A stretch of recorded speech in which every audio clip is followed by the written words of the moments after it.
is known as, you got Cape of Good Hope, which is known as the graveyard of ships, Cape Leuven, which is the southwesternmost tip of Australia, and Cape Horn, which is known as the Everest of the oceans. And you have to complete that full circle and finish at the point where you started, all alone, and you cannot take anybody's help while you're at sea. So Captain Donde was preparing the boat. I had no clue about big boats at that time. So when I joined the Madei to be his shore support, I did what I knew, which was jhadu pocha. Every day I would turn up at the boat and I would clean it as an officer, no hang-ups. And the second thing that the Navy has taught me is to make a list. And I started making a list of all the little and big things that needed to be done on the boat, and the workers would come and I would make sure that, you know, the workers would do those jobs, new things to be fitted, some things to be removed, engine to be serviced, etc., etc. And as they were preparing, as they were doing their jobs on the boat, I started helping them. And slowly I learned, most of the work on the boat. And then I could do them myself. I could service the engine. I could do electrical repairs. I could do a bit of carpentry work, put the screw in the right place, all those things. And after spending almost 6 months on the boat, sailing to Mauritius and to Sri Lanka for training, Captain Donde departed on his circumnavigation. Now, he was stopping at 4 places, in Fremantle in Australia, in Littleton, which is close to Christchurch in New Zealand, in the Falkland Islands in South America, and in Cape Town in South Africa. And at these places, he wanted somebody to come and help him. And because I had spent 6 months with him preparing the boat and understanding everything about it, he insisted that I fly down to these places and, lend a hand, which is what I did. Now, at the back of my mind, I was wondering what the Navy is going to do next. Of course, you have done a circumnavigation with stops. What would the Navy do next? Obviously, it would be to raise the bar higher and do a non-stop circumnavigation. The Navy, I was very sure, would want a sailor to sail around the world alone without stopping anywhere. And I knew that, this question would definitely pop, and I had my answer ready. I was ready to say yes. And we were in New Zealand when the Navy asked, and before the Navy could complete the question, I said yes, because that's something that I had been dreaming of since I was a child. Captain Donde finished his circumnavigation. He reached Mumbai after almost 275 days. He was received by the Vice President, and there, we had already started planning for the next circumnavigation, for which I needed to get trained. For the training, I sailed with Captain Donde and 2 other guys from Goa to South Africa, took part in a race to Brazil. We reached Brazil, and at Brazil, the boat was given to me. I crossed the Atlantic with just 1 crew. And from Cape Town to India, I sailed all alone. Now, I was ready. The boat was ready. We prepared her completely, spent a lot of money repairing damaged stuff. I bought almost 5 lakh worth of food, etc., etc. And finally, I set off on my circumnavigation on the 1st of November from Bombay in 2012. And on the first day itself, I went into a cyclone. Now, obviously, the cyclone was predicted. A lot of people were asking me if I wanted to, delay my voyage, because cyclones are supposed to be nasty. But I said no, because for a sailor at sea, wind is currency. And thanks to the cyclone, I had a lot of money in sailor terms with me. I ran out of winds close to the coast of Kerala, which is, famous for its doldrums, no wind, drifting. And whenever I would get a little bit of wind, I would put up all the sails, get what speed I could get. And like that, I managed to cross the equator. And from there, I went into the trade winds. And trade winds are a very steady stream of winds which blows from the southeast in the southern hemisphere. It was coming from the direction of Australia, where I wanted to go. And it was a bit difficult, sailing into headwinds, but I crossed the Tropic of Capricorn, rounded Cape Leuven.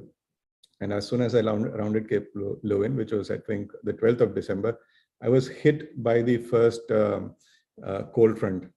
And, off the coast of India, you get maybe 1 or 2 cyclones a year. But when you're talking about cold fronts, they've got cyclone force winds, but you almost get 2 of them every week. And it can be pretty nasty. You get waves that are as high as the building that you live in. waves as high as a 5-story building. Winds can be 50, 60, 70 knots. That's the equivalent of a super cyclone. And you get 2 of them every week. And I kept getting bashed in the Southern Ocean. What they say is at 40 degrees south, there are no rules. At 50 degrees south, there are no laws. At 60 degrees south, there are no gods. And at 70 degrees south, there is no common sense. That's how terrible a place it is. It's immensely cold. You're living in 5 degrees. The water is freezing cold. There is no heating in the boat. And, everything is just getting tossed for months. Soon after I crossed Australia, I was taking bath in seawater. So I decided to have my weekly shower in seawater. I threw a bucket, got some seawater out and poured it over my head. And that's when I realized how cold it was. And it was so freezing cold that my brain stopped working for almost a minute. My fingers couldn't be operated because they froze. And that's when I decided to give up on taking a bath. The next bath that I had was after almost 60 days when the temperatures were much warmer. We celebrated New Year's at sea in a really bad storm. And I was so close to the international deadline that I believe that I was the first Indian to welcome 2013. As soon as we crossed the international deadline on the 1st of January, we had to shift our clock backwards by 24 hours. And I was again back into the 31st of December 2012. And like that, I also became the last Indian to bid farewell to 2012. Now, we continued sailing in the Pacific. I sailed as far down south as 60 degrees south, rounded Cape Horn on 26th of January, which was our Republic Day. I hoisted the national flag there. I made the first phone call in 86 days. I spoke to my parents because it was their wedding anniversary. And then now I was in the Atlantic, got hit by a 60-knot storm as soon as I stepped into the Atlantic. But once the storm subsided, Hercules took off from the Falklands and it gave me a low-level fly pass and took pictures of the boat. And when they emailed the pictures, we really looked, very, very good. It didn't look as if we had sailed 12,000 miles. I crossed the Atlantic, and in the Atlantic, I was chased by a whale. My water maker stopped working. I was running out of water. But that was no problem because I had a lot of water bottles with me.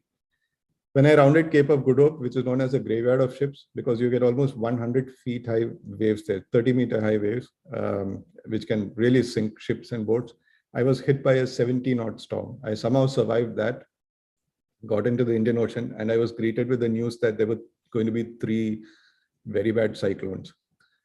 One of those cyclones, which was predicted, became a reality. And that cyclone had more than 100 knot of winds. That's 200 kilometers per hour winds inside it. Killed a lot of people in Madagascar. Luckily, it didn't come as far south as where I was. I turned north, crossed Mauritius on Mauritius National Day. The Mauritius Coast Guard came out on their aircraft and they gave me a fly past and took some pictures. Finally, I crossed the equator on 8th of March. Sorry, on 20th of March, which was the day of the equinox. That's a day on which the sun crosses from the southern hemisphere to the northern hemisphere. And I was back in India on the 31st of March 2013 after spending 5 months at sea all alone without talking to anybody and without any sort of normal human interaction. On the 6th of April, I was told to sail out of Bombay Harbor. And when I came back to the Gateway of India, I saw that the President of India himself had come down to give me a reception. When I had to give a speech, which was the most difficult thing for me because, for 5 months, I had not spoken to anybody. I didn't know what to say. So I just thanked all the people who had helped me in this endeavor. And finally, when I had to end my speech, I turned to the President and I asked him, "Sir, can I go for one more round, please?" And everybody in the audience was laughing that day because they were wondering how can somebody be so crazy that after spending 5 months all alone, he wants to do it another time. Now, I got a chance in 2018, once again, to go around the world. This was a race called the Golden Globe race. You were permitted to take very small boats between 32 and 36 feet. It starts from France. You cannot use any technology that did not exist in 1968, which means that there would be no electronic charts, no mobile phones, no satellite, internet, no GPS, nothing. You had to race around the world alone without stops, almost 60,000 kilometers, only using the sun, moon, stars, and a compass. Now I joined this race, built a boat in India, took her to Europe, started the race on 1st of July 2018. After 3 months of sailing, I was lying in third position, exactly between South Africa and Australia, dead south of India, almost 5,000-6,000 kilometers from India, when I met with a very bad accident. In a storm, I had a fall of almost 9 meters. And when I fell and landed on the boat, my back hit an aluminum pole. My spine fractured at 4 places. I somehow moved inside the boat and sent a distress signal asking for rescue. I was alone in the boat, almost immobilized, legs almost paralyzed, waiting for rescue. It took about 4 days for a ship to come close to me. And in those 4 days, I didn't eat anything. I didn't drink any water. I was purely on survival mode. When the ship approached, they came with a stretcher, packed me in a stretcher, strapped me up completely, transferred me to a boat, which was then picked up by a ship. And the ship sailed to an island called Amsterdam Island. And I was transferred to that island on a stretcher. And I was kept there for almost 3 days. In the meantime, the Indian Navy dispatched a ship all the way from India. They reached 6 days after my accident, and they put me in a helicopter and they transferred me to the ship. Another 10 days of being in the ship reached India, where I was taken to a hospital, and my back was scanned in an MRI machine, and they discovered 4 fractures which were preventing me from walking. Immediately, I was put in a plane, sent to Delhi, RR Hospital, where I underwent a surgery. 2 titanium rods were inserted into my spine, and it was fixed to my spine with 8 screws like this, and this much piece of my spine has been made into a single piece.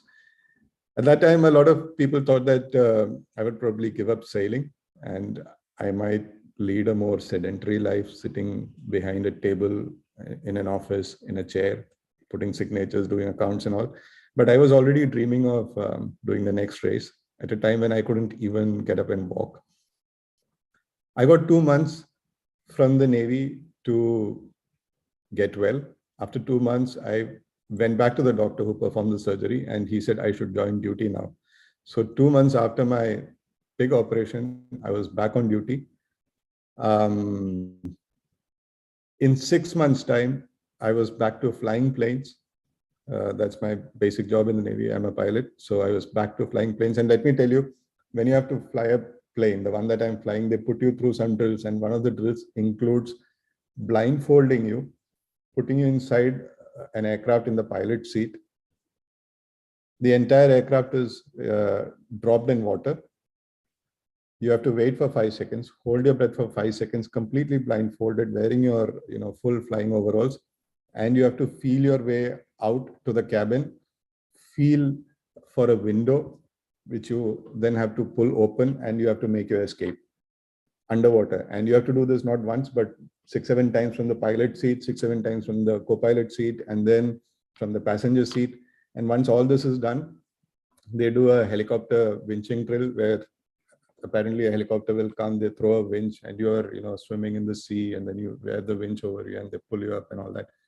I cleared everything, got back into an aircraft. I flew in January 2021, last year. I quit the Navy and I started looking for funding for my next race. And now I have the money, I have boat, and I'm getting the boat ready in the Netherlands. And I will start my race on the 4th of September, again from France.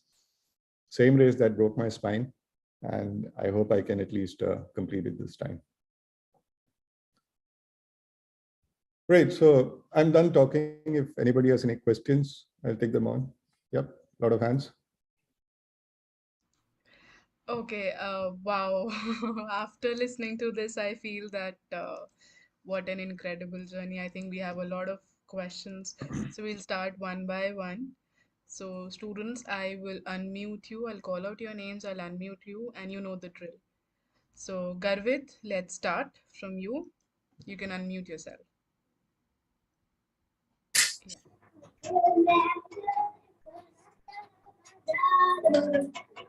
Garvit, are you there? I guess he's trying to speak, but Yeah. Okay, we'll move to the next one. Tanish.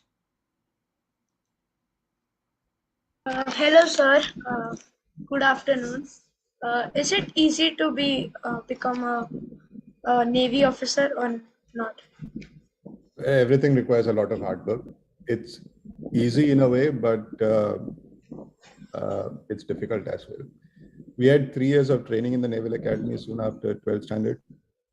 And that training is very, very, very tough. I can't even begin to explain, how tough it is.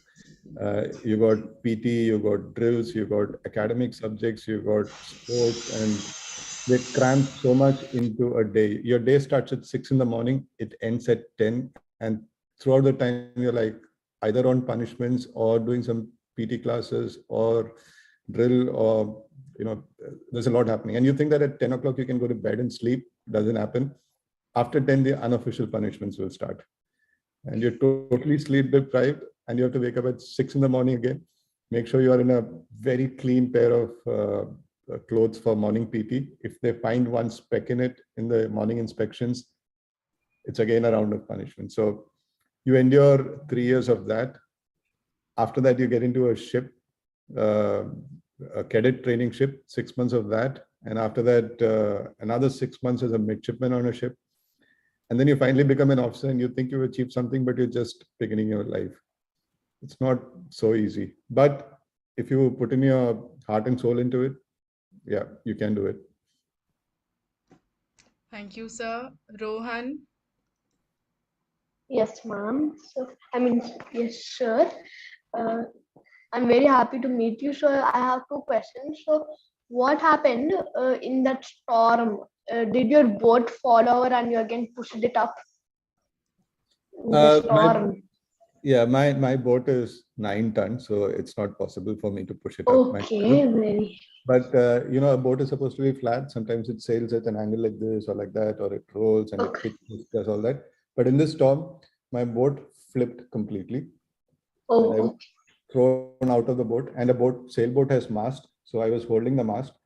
And when the boat flipped straight, I was on top of the mast. okay. So that mast is 9 meters tall, and I fell down from there. Have you been to a swimming pool? Have you been to a Yeah, swimming yeah, pool? yeah, yeah. Have you seen the Swimming pool. 10-meter dive board? Yeah. No, I Okay. never saw it in real life, but I know there will be a dive board. Yeah. So imagine, falling from that onto concrete. Oh. So did you fall on the boat or in the water? I fell into the boat, but onto an aluminum pole. Okay. So the structure of the boat, is there like a flip kind of thing on the floor of the boat with there were steps for you to get inside? Yeah. So I have a cabin inside the boat where I can sleep. I carry all my food. I've got cooking things, navigation things, everything inside the boat. So did you use a compass? Yes, I used a magnetic compass for the race. And were you able to navigate using the stars? I mostly use the sun and the moon for navigation. Okay. And Thank so you. did you write any books? Well, there are 3 books I've written. In fact, Whoa. the latest book is called Journey to the Edge of the Earth. Okay. You can check it out on Amazon. Probably ask your dad to buy it. Okay. Thank you, Rohan. Solomon. Yeah.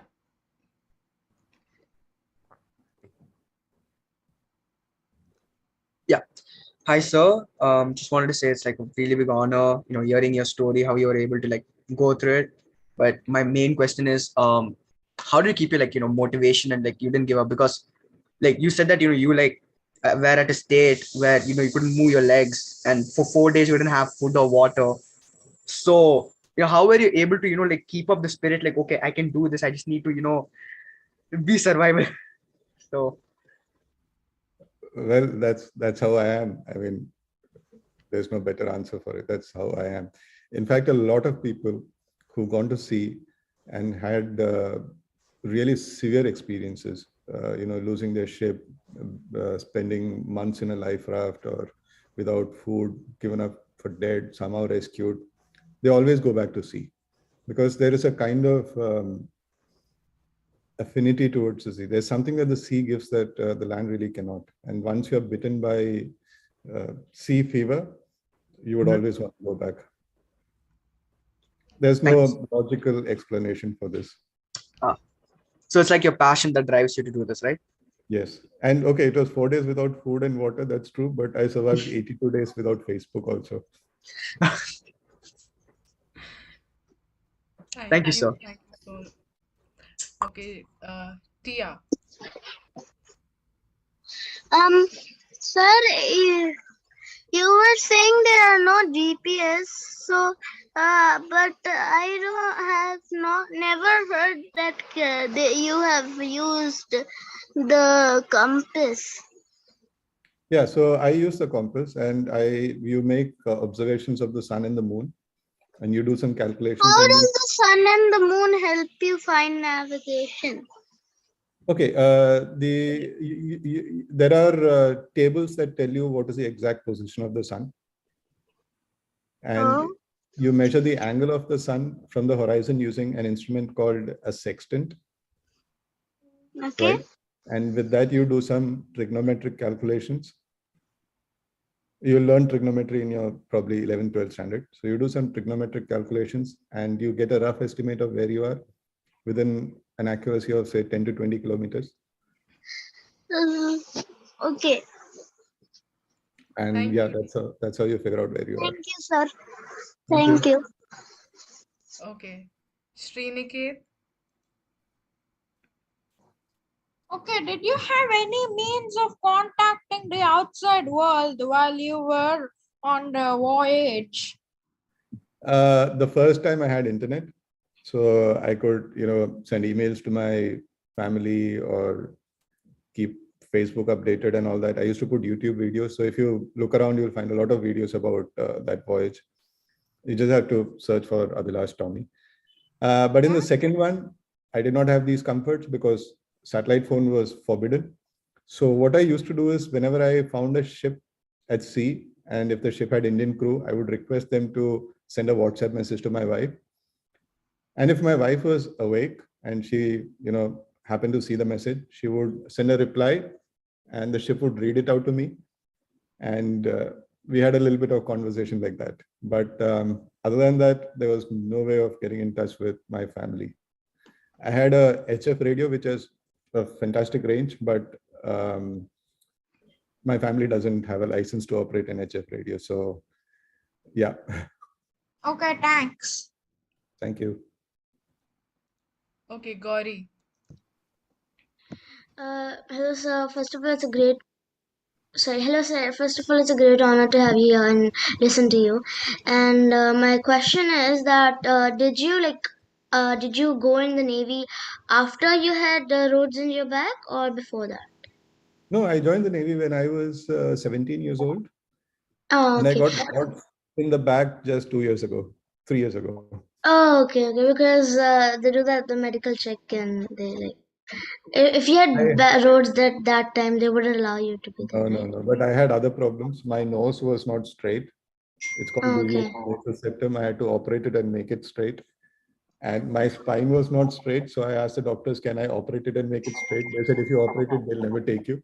You just stand a bit straight and in the X-ray, it should be okay. Okay, sir.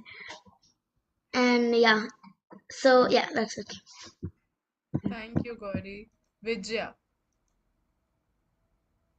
Sir, when you had such huge waves right over your boat, Like, how are you able to sail through the Atlantic Ocean without sinking at least once or twice? I did it. That's the proof. Yeah, Because I've heard about the Atlantic Ocean. I've seen photos of it. I've heard of people sailing through it. It's like, that place is one of the most rough places to sail in. Yeah, the entire Southern Ocean is really, really difficult. It's I mean, the weather is really unbelievable. You've got huge waves, huge storms. You get at least 2 storms a week, and it takes a lot of skill to survive that sea. Okay, Kairav. Yes. Okay, so on you are saying on the April on the 2012 you are saying, so on 2012 that time I was born, and on 17 April 2012 I was born, and if like I supposed to go to the, like for example Navy, if I want to go to Navy, so I can pass in it or not? Of course you can. What makes you think you can't? Not right now. Till some more years. No, so it is that difficult that it is too difficult in Navy, like the exercise and etc. It is difficult, you know. We were about 25 people in our batch, and finally only 18 passed out in the same batch. So 6 got removed during the training in 3 years. But what I can assure you is that if you put your heart and soul in it, if you put a lot of hard work, there's nothing that stops you from getting what you want. Okay. So in that 16 that you were passed or get removed? Sorry? In that 16, you got passed or get removed? Of course I passed. That's the reason he's here, Kairav. And trust me, your school exams are much easier than this. Yeah, I'll give you an example. We had a university exam for mathematics next day, and a day before that, from 10 at night till 3 in the morning, we were just rolling on the corridors because one of our seniors thought we did something wrong, and we were rolling till 3 in the morning, slept for 3 hours, and then morning PT, whatever, and went and wrote the exams. Wow. Okay, Vikhyat. Sir, when you don't have kids, sir. I have 2 boys. No, hospital kid you don't have in a boat. We have hospital kit. How did you go to hospital? So that's a long story. I was picked up by a ship first, and then put in an island, and then another ship came. They sent a helicopter, and it took 16 days for me to get Actually, first time I'm going to flight. Okay. Here. Anytime I did not went also. Well, good luck. This many days, anytime I did not went to flight also. All the time, I used to stay in the home only. I don't like to go to flight. I want to try it, and I'm going. All the best, Vikhyat. All the best. Okay, so Parna.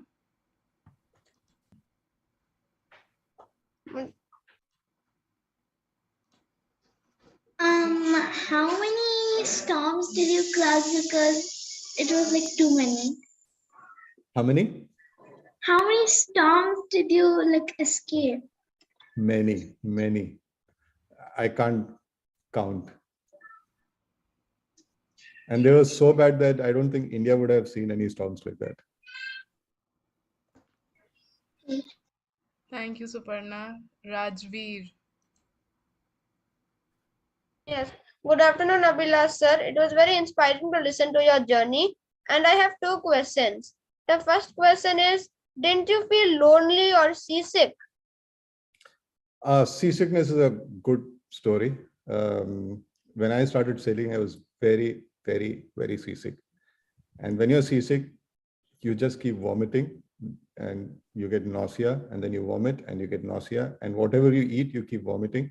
And if you don't eat, once the food in your stomach is over, you vomit bile.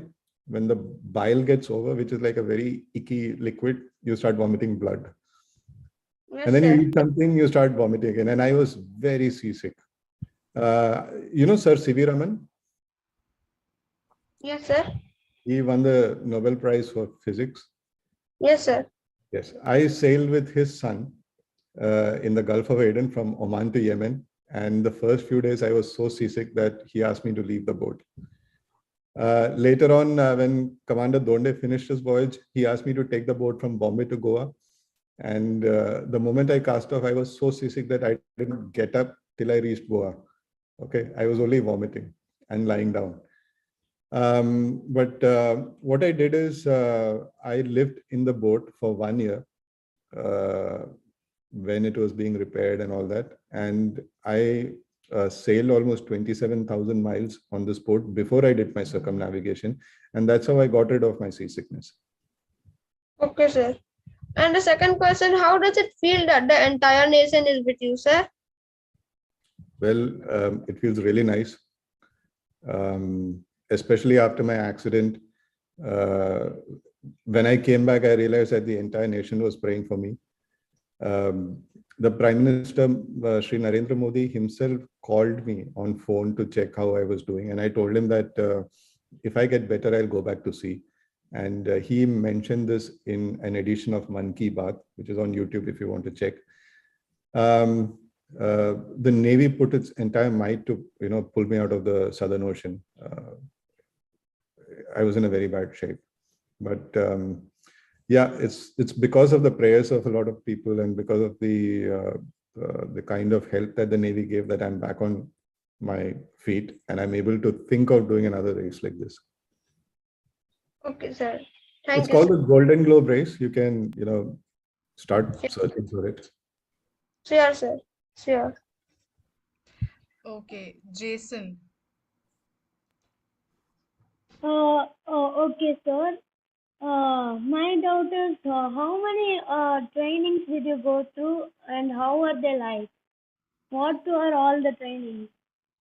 Well, a man in a boat alone has to have a lot of skills. So he needs to navigation, cooking, carpentry work, fiberglass work, metal repair, electrical, electronics, engineering to maintain the engines, oceanography, meteorology, medicine to heal yourself if there's a problem. A lot of things, and it took a lot of time for me to learn most of it. And I searched on YouTube Abhilash Tomy, and there was a channel. I don't think it was your channel. It said that you cooked in sea water. Is that true? I cook potatoes in seawater. That's true. Okay, sir. That's my doubt. Thank you, Jason. Harshvardhan. Yes, sir. I have two questions. Okay. Did you went to the Bermuda Triangle, the graveyards of the ships? No. Okay. Did you went to the bottom of the second question? Did you went to the bottom of the earth? Almost. I was at 60 degrees south. That's how south I've traveled. Okay. That's all. Thanks. That's like 100 kilometers from the Antarctic. Okay. Did you went to the Indian Ocean? Of course. Yes, Indian Ocean, North Atlantic, South Pacific. How many days it took to train you? Many years. Many years? Yeah. Okay. Okay, Tanrika. Yes, sir. So I have many questions. The first is, what is circumnavigation? Circumnavigation basically means to go around something. So in circumnavigation of the Earth, you're going around the Earth. When you say circumnavigation in a sailboat, like I said, there are certain rules that apply. You need to start and finish in the same place. You need to cover at least 40,000 kilometers, which is the length of the equator. You have to sail south of Cape Horn, Cape Leuven, and Cape of Good Hope. If you miss any of the capes and take a canal or a shortcut, then it's not a circumnavigation, even if you've done 40,000 kilometers. Then how did you decide to go back to the sea after you had the accident? That's the most natural thing for me to do. I love the sea and I don't blame the sea for my accident. So then how do you navigate through the sun and the moon and the stars? Yes. How? Well, we make observations of the sun and moon, and then you do a lot of calculations, and then you get an approximate position. And then you know where to go. Yes, because you have a chart, and in that chart you can plot your position, and then you figure out what direction to follow afterwards. Then will you have more journeys like this around the world? I hope so. I'm going for a race again. It starts in September this year, around the world. And what subjects and sports did you have when you were in the Navy? I used to sail, I used to play volleyball, football, swimming. Subjects, a wide variety of subjects, from seamanship to navigation to communication theory, radio, operations, logistics. It's a huge array of subjects. Thank you, sir. Okay. Moksha. Sir, how did you cross all the seas and the storms? Well, it takes a lot of training. I mean, there is no one sentence answer for it. How many days did you take to reach the lands? The first time, it took me 5 months. In the next race I'm going to do, I'll be alone for 7 months, and I'll reach land after 7 to 8 months. Thank you, Moksha. Srishti.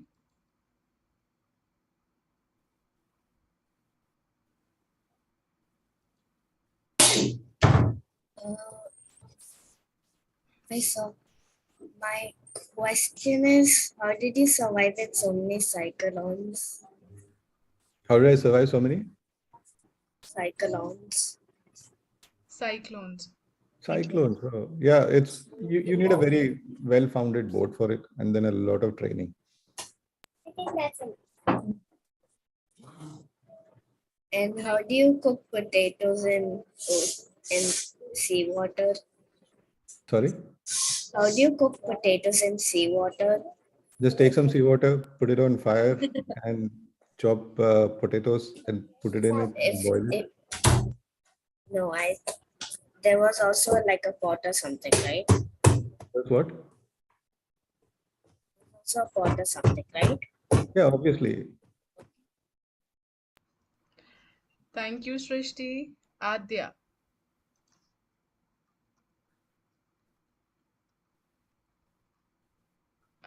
Okay, Adya, do you have a question? Okay. Okay. Yashasri. Yes, how, sir? Hi, sir. My name is Yashasri. Sir, how could you sail? Means while you're sailing, you must have got food, no, sir. Over there, will you brush your teeth and eat food, or you won't brush your teeth and eat the food? I didn't understand the question. Can you repeat it? Means while eating on the ship, for eating, you must have get some food, no, sir? Yes. I took a lot of different kinds of food. There is something called freeze dry, which is powder food. You add hot water and you can eat it. Then I took a lot of MTR ready to eat packets, pickles, snacks, a lot of soft drinks, cakes, Before eating them, you must have brushed your teeth, no, sir? I must have Brush your- your teeth. You've done your brushing before eating. brushed my teeth. Yeah, of course. I brush my teeth in seawater. Will you have brush your teeth with the normal brush or natural sticks like that? With a normal brush. Then you must have required so much of Colgate paste, no, sir? Paste, no, sir? You must have required so much of toothpaste, no, sir? Yes, one tube for 1 month, so five tubes of toothpaste. Thank you, Yashashri. Ishan. Sir, I have some few questions for you. Yeah. When you went to, did you see any penguins while you were doing it? No, not while I was doing this, but I visited a place called the Falkland Islands where I saw 4 different kinds of penguins in their natural habitat. I saw You saw- caracaras, king You also penguin, saw, oh, the king penguin. king, emperor, queen, and caracaras. Okay, I think so. Sorry, they not are caracaras, named, the gentus. but when you collected the waters to, are you a non-vegetarian? I am non-vegetarian. What? What did you ask? Are you a non-vegetarian? Yes, I am.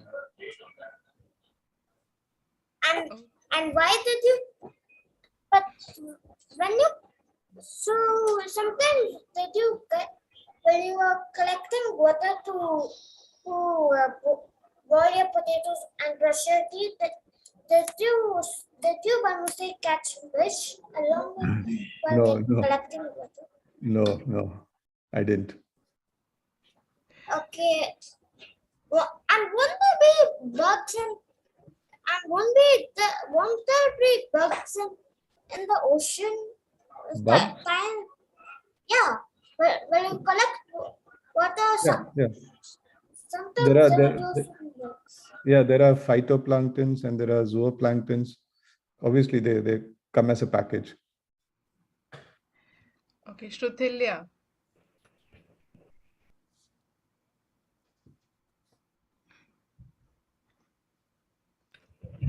Yeah. Sir, I have only one question. Mhm. Sir, how many cyclones and hurricanes did they escape? Sorry, can you repeat? How many? Wait, sir. How many cyclones and hurricanes did they escape? Many. I really can't count. In the Southern Ocean, you get almost 2 of them every week. Okay, Jayvant. Yes, ma'am, and good afternoon, sir. Nice to meet you. And good morning. And sir, I have 2 questions with me. Sir, whom did you miss in your journey so much? I miss my mother a lot in the first journey. Then, Huh? sir, after your mother, someone else. Not really.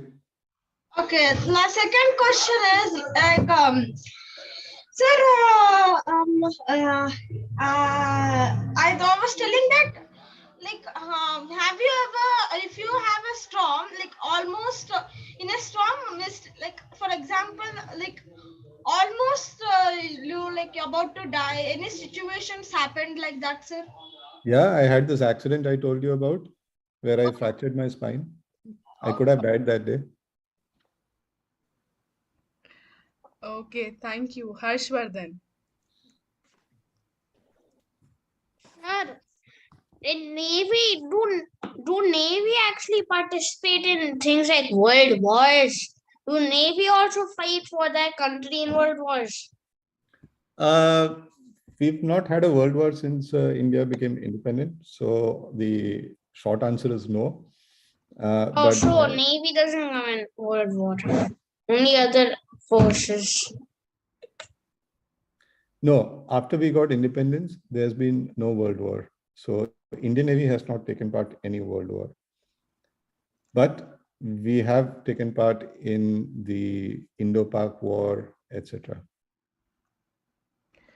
Okay, I think so. We'll take 3 more questions. Okay. So, Devansh.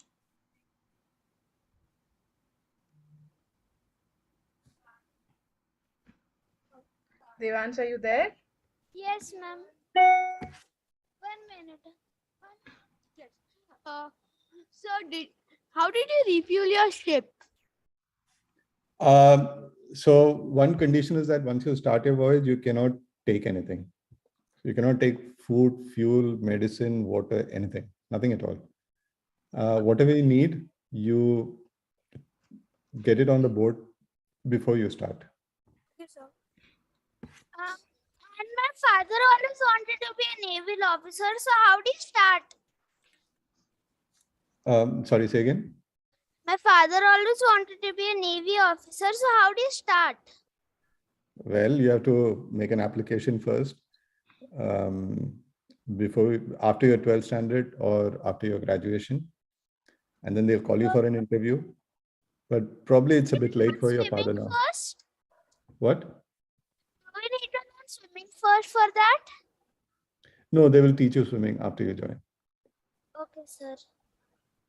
Thank you. Ashman. Ashman, are you there?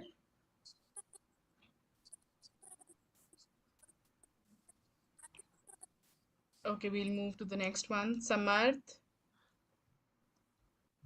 Sir, I wanted to ask that how many oceans did you go through in the race?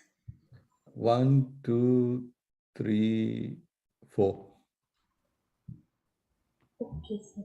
That was my question. Yeah. Okay, Karthik. Sir, I have 4 questions. I mean, Okay. not 4, I think 3. Sir, did you saw anything scary or different sharks or fish that almost kill you? I didn't see a shark, but I had a whale chase me in the South Atlantic. So if it came really close, it could have broken my boat. So my second question is, I think, yeah. Do you have, what is your first yacht's name? First job, I only had one job. I was in the Navy. Huh? I was in the Navy since I was 17 years old. So that's the only job. What I'm saying is, what is the first boat, yacht, or any sea travel thing? What is the first thing? I think he needs to ask the name of the ship that you were sailing, or The first ship was called Tarangini, and I sailed on it from Tarangini, and I sailed on it from Goa to Bombay. Goa? To Bombay. Okay. So my third question is. Okay. Karthik, maybe let's give others also a turn to ask a question, maybe. Okay. I think I am done. I think I'm done. Thank you, Karthik. So probably, sir, the last question for the session. So yeah, Prajwalan. Yes, sir. From which year did you went to the ocean? The first time I went to sea was in 1999. 1999. Yes, and in 2000 I went on a ship to Madagascar. You went on a ship. To Madagascar, yes, and then on the way back we stopped at Seychelles. Okay. Thank you, Prajwal. So, after listening to so many questions, I think even I have a question for you, if you permit, please. So, course. I feel everyone has a certain person, some people who inspire them to achieve. So, has there been somebody who's been your inspiration or somebody you looked up to? it's always been myself. That's great. That's really nice. Yeah, but there have been incidents in my life which have changed the course of my life. One of which was the expedition of Trishna. Another was this plane crash where my father's colleague got killed.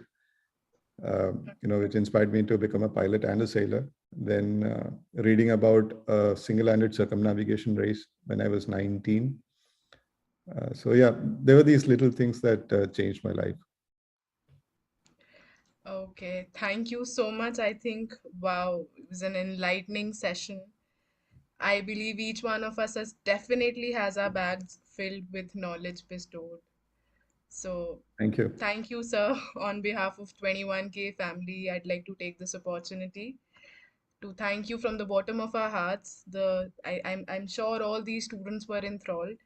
You're truly an inspiration to all our students, and we are hoping for more such sessions in the coming future, because I feel 1 hour is less for us to actually get a hang of what you've achieved throughout. There are so many questions, and students are continuously asking us questions in chat. I'm getting please, please, please They are raising messages. their hands like this now. Yeah. Virtual hand is not working. Let's ring the bell. I can see quite a few. Yeah. So students, we'll take up your queries through emails also. So don't worry. We'll try and answer all your queries. A big thank you to everyone for being a patient listener. I hope you guys had a great time. Thank you so much for your presence. Thank you, sir, for being Thank there you. with us today.